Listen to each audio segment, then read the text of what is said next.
Hello and thanks for joining us at interest.co.nz. I'm Janae Tibshirani and today I'm joined by Housing Minister Megan Woods. Thanks for your time, Minister. Oh no, a pleasure to be here. Right, so housing reset. If we just look at the Kiwi Build part of that first, is what you've announced today basically just the same policy minus the targets? No, certainly the targets are one of the things that we're looking at, but there's some other things that we're having to address. So I've spent the last few weeks really lifting the hood and having a look at some of the other impediments that were going on there. Certainly the targets were something that were driving perverse outcomes, and so I made the call they needed to go, that we weren't going to be bloody-minded and keep a target just because it pleases some political commentators when what it wasn't doing was actually delivering houses for New Zealand. But there's some other critical things that we're doing in there as well. One of them is addressing the issue of the underwrite and how that operates. And I think that's actually, in terms of the technical changes we're making on the supply side, that's a really critical thing. One of the other things... I'll just stop you there actually, because I did want to talk about that underwrite. You're reducing the underwrite. So that means if I build some houses and they're Kiwi Build houses and I don't sell them, then the amount that the government pays me will be less than would previously have been the case. Is that right? Yes, we won't be doing the 100% underwrite. So if you're building houses that aren't actually selling in the first instance to Kiwi Build buyers, then you're not going to get 100% of what you would have got. It's about putting that kind of incentive and tension into the development agreements to ensure we are building the right house in the right place. Can you give us an indication about how much that will be lowered? That will be development agreement by development agreement, and it will depend on a range of factors, and that will be commercial decisions that need to be made around each of the developments. But what I can give you an indication of is it won't be 100%. I've made it really clear to officials that is my expectation. So if we look at some of the more recent Kiwi Build developments, things like the Monarch Apartments here in Wellington or Northcote up in Auckland, and actually what we have seen is those places flying out the door, if you like, if houses can fly out the door. But what we're seeing is off the plans that the demand is exceeding supply, that they are the right places and they're the right houses in the right place. Never a question of having to trigger that underwrite. Sure, so it is a matter of getting the houses in the right place, and perhaps with the targets where they were, do you accept that the government was basically just happy to get, I won't say any, but virtually any houses on the books, even if they were in places where there was no demand? Absolutely. Okay. And that's one of the reasons we're ditching the targets. Okay, that's that rationale. With that underwrite though, given that is actually the changes being made here, one of the key changes being made to the policy, can you just give us a bit more as to how much more risk developers are going to need to take on? Because that's what it's really about. So this isn't all one-sided. One of the other critical things that we're doing is actually looking at how it is that the Kiwi Build buyers can actually feel more comfortable about buying houses. So that's actually a way in which we're actually looking to de-risk for the developers with some of the changes. So, and one of those was the 3-year requirement of occupancy. Yes. Before we get there, can you just give us a bit more about how much more risk developers are going to have to take on? Is that underwrite going from 100% to 50%, 70%? It won't go as low as 50%. Okay. I don't think you'd see a developer that will be accepting an underwrite for less than what they're building it. Yeah. So obviously there's a commercial development agreements that we get into.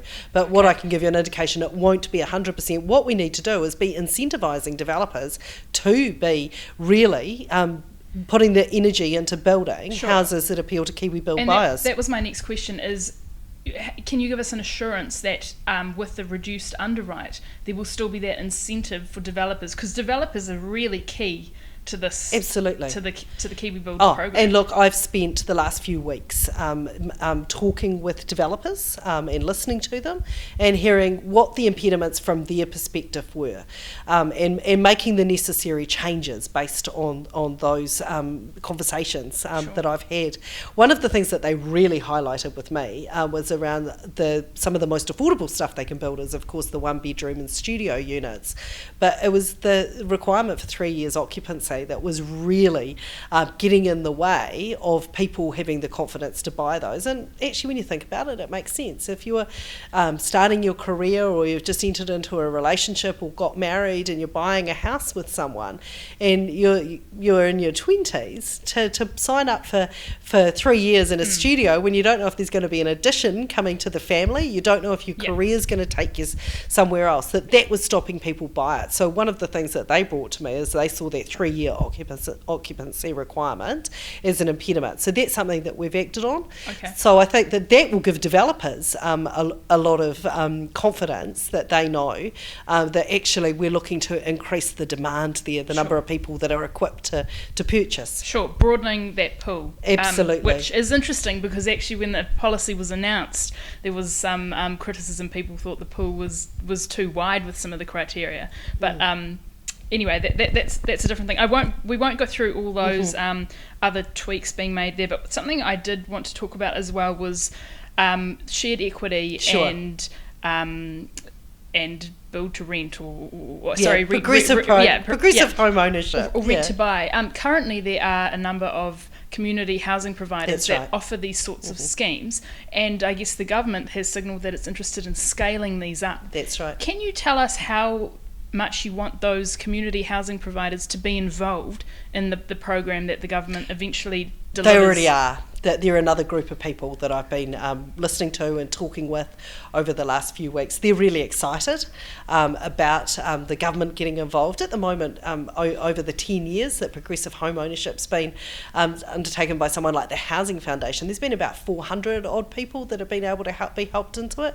We're talking about 2,500 to 4,000 people or households, depending on the final design options. So this is a quantum shift. This is really scaling it up. So they're really excited about the fact that we want to get into this space, and that we want to work with them to put the final design in place, because these are people that are successful in doing it. They know how to do this. What is your thinking at the moment? Do you think you'll just sort of pull together a bunch of these schemes, such as the one you mentioned, the one offered by Habitat for Humanity, for example, and also do a government one, or will you sort of do a government one and try to get them on board? Because no doubt they each have different sort of wraparound services and eligibility criteria and that sort of thing. How will you pull those things together? And actually they work really nicely along a continuum, a lot of them targeting different bits. So if you rent to buy really targets people that are just on the cusp of home ownership, whereas some of the schemes such as Habitat for Humanity go much further down into the space where people might be. I think they go as low as people with 60% of the median income that they're helping get into homes. So there's a range of options there about how far down the income scales we go, and that's why we're saying a range between 2,500 to 4,000, because the final design of that scheme, because obviously the further down the income scale you go, the more intensive the support needs to be that the government puts in. So that's where we're working through those final designs schemes, and that's all to be determined. Okay. But we know we will have a strong relationship with those that have experience in this space. And when will we see this policy come into fruition? So I'll take it to Cabinet this year, and want it up and running next year. Okay. And those figures you said, 2,500 to 4,000, over what time period is that? So that's over a 4-year period. 4 years, okay. Yeah. All right. Look, just jumping back to KiwiBuild, the focus up until this point has largely been on the underwrite. So the government has been trying to take out some of the risk for developers, and that's how a lot of the houses have been being built. Is this going to continue to be the government's main focus, or is the government going to put more emphasis in actually sort of doing some of the housing developments itself? It's not either or. How is that going to be weighted? Because currently it's been very much heavily weighted towards the underwrite. It has, and I think one of the things that I think it's important for us kind of to step back and think about, for the first Labour government, it was only at this point in the electoral cycle they were getting the first tenants into the first state houses, that they'd completed those and the first people moved in. And so the underwrite has been something that has received a lot of attention, and to be fair, it's been the main mechanism that's been used by KiwiBuild to date, because the large-scale developments where we're using the Crown land to build houses take a bit longer to come on board, but they'll be coming through.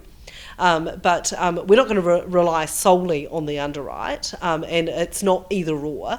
Where it makes sense. What's the weighting going to be like? Look, I think when we get some of those large scale developments in play, that there'll be a mix of public housing, there'll be a mix of KiwiBuild houses, and there'll be a mix of potentially build to rent, which is different to rent to buy, but and also affordable housing. But what we'll see as we go through the 10-year period of KiwiBuild, that we will see more emphasis coming on the large scale developments as they come on stream.